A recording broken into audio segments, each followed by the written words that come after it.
Petite vidéo spéciale, je fais cette critique avec Gabriel, qui va probablement revenir sur ma chaîne pour faire une nouvelle rubrique sur la chaîne, sur les séries d'animés japonaises. Il n'y a pas vraiment de date prévue sur quelle série est-ce qu'on fera et quand est-ce qu'on les fera. Lorsqu'on aura regardé une série et qu'on se dira tiens on peut critiquer ça, on le mettra sur la chaîne, et voilà.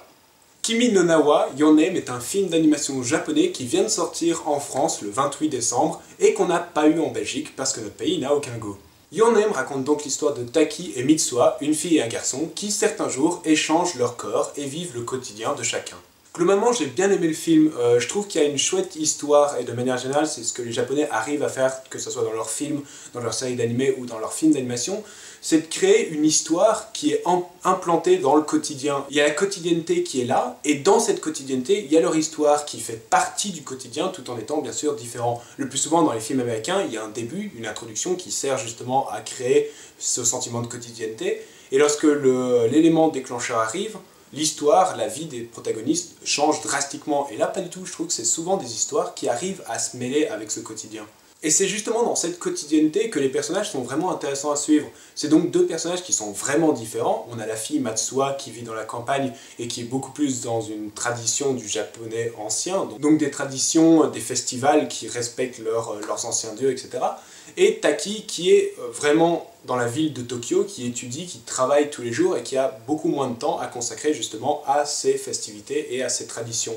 Et c'est justement un des thèmes abordés dans le film, la perception que les personnes ont de ce japonais traditionnel. On a les jeunes, certains jeunes qui sont tout à fait respectueux de ça et qui comprennent ce qui se passe, et d'autres qui trouvent ça étrange, bizarre, un peu comme le reste du monde je dirais.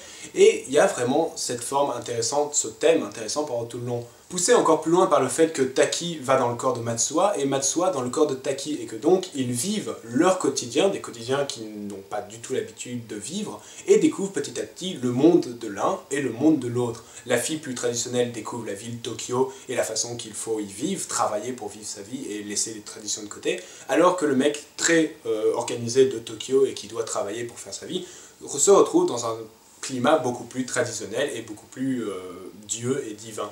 Moi, ça m'a pas tant étonné que ça d'avoir ces thèmes abordés, les coutumes, les habits, parce que je vois souvent ça dans les animés que je regarde, donc ça m'a pas paru si spécial que ça.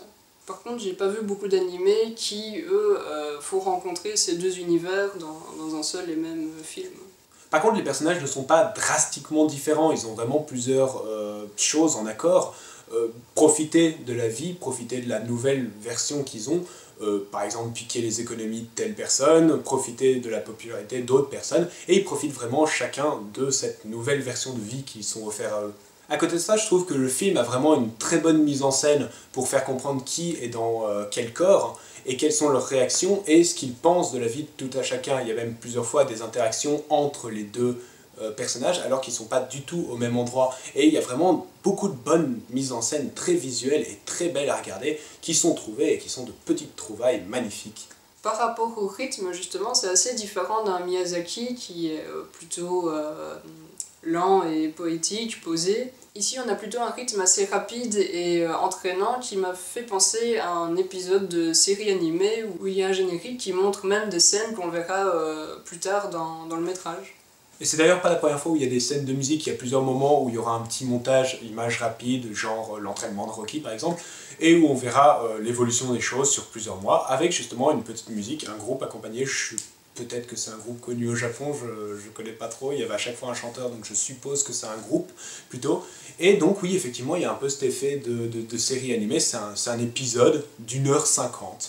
Ce qui est très bien avec le rythme aussi, c'est qu'à chaque fois que le film pourrait être à la seconde de devenir répétitif, il arrive à renouveler quelque chose, à mettre quelque chose de nouveau, et le film repart sur une nouvelle chose très intéressante à suivre. Donc très bon rythme là-dessus. Pour l'animation, moi j'ai pas grand chose à dire, c'est vraiment de la très belle animation, très bien réalisée, mieux que dans des séries animées parce que forcément là il y a du budget, ce qui fait qu'il y a énormément d'émotions sur le visage des gens, et c'est là où j'ai quelques problèmes, par-ci par-là je trouvais que justement il n'y en avait pas trop, mais en même temps il n'y a pas besoin que pendant tout le long du métrage ils aient des visages voilà, super expressifs pendant tout le long, on peut rester simple de certains moments, donc vraiment une très belle animation et des images très colorées, très belles et très bien animées.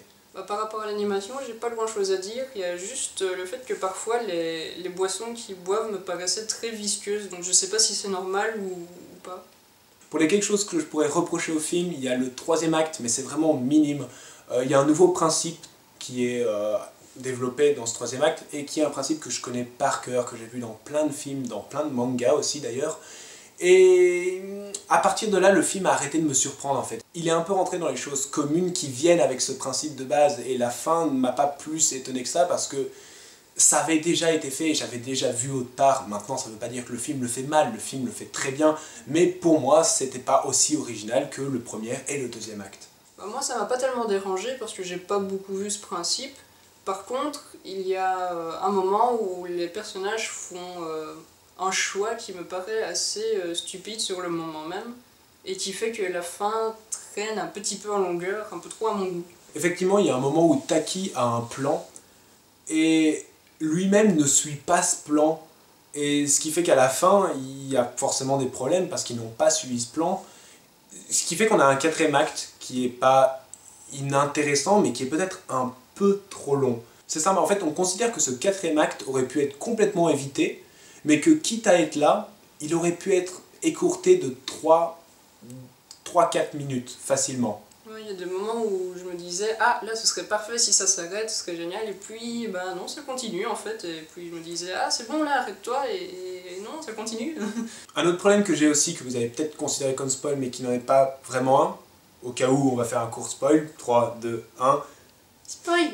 Il y a un sentiment amoureux qui se développe au long du film, et je le trouve pas clair du tout. Un sentiment de fascination, de vouloir comprendre ce qui se passe, de rencontrer cette autre personne, je comprendrais tout à fait. Sauf que plus le film avance, plus clairement il y a une espèce d'émotion amoureuse qui se crée entre eux, et je peux pas du tout comprendre d'où ça vient, parce que drastiquement ils ne se connaissent pas du tout. Ils ne font que échanger les corps, donc il n'y a aucun moment où ils sont dans le corps de l'individu et qui voient leur caractère. Tout ce qui se laisse, ce sont des espèces de messages, et que donc ça fait plus une communication sur internet, une espèce de blind date, et c'est pas suffisant, je trouve, pour qu'ils développent un tel sentiment amoureux l'un envers l'autre. Mais mettant tous ces problèmes de côté, franchement, c'est des petits problèmes minimaux, et le film est vraiment très intéressant, très beau, et vraiment très puissant émotionnellement. Si je devais donner une cote à Your Name, ce serait un 17 sur 20. 18. Comme toujours, merci d'avoir regardé cette vidéo, vous pouvez l'aimer, la partager, vous abonner à ma chaîne et la partager également. J'ai lien Twitter, Facebook dans la description, et je vous retrouverai la prochaine fois, moi seul ou avec Gabriel pour des séries animées, pour une prochaine critique. Tu veux dire quelque chose? Au revoir.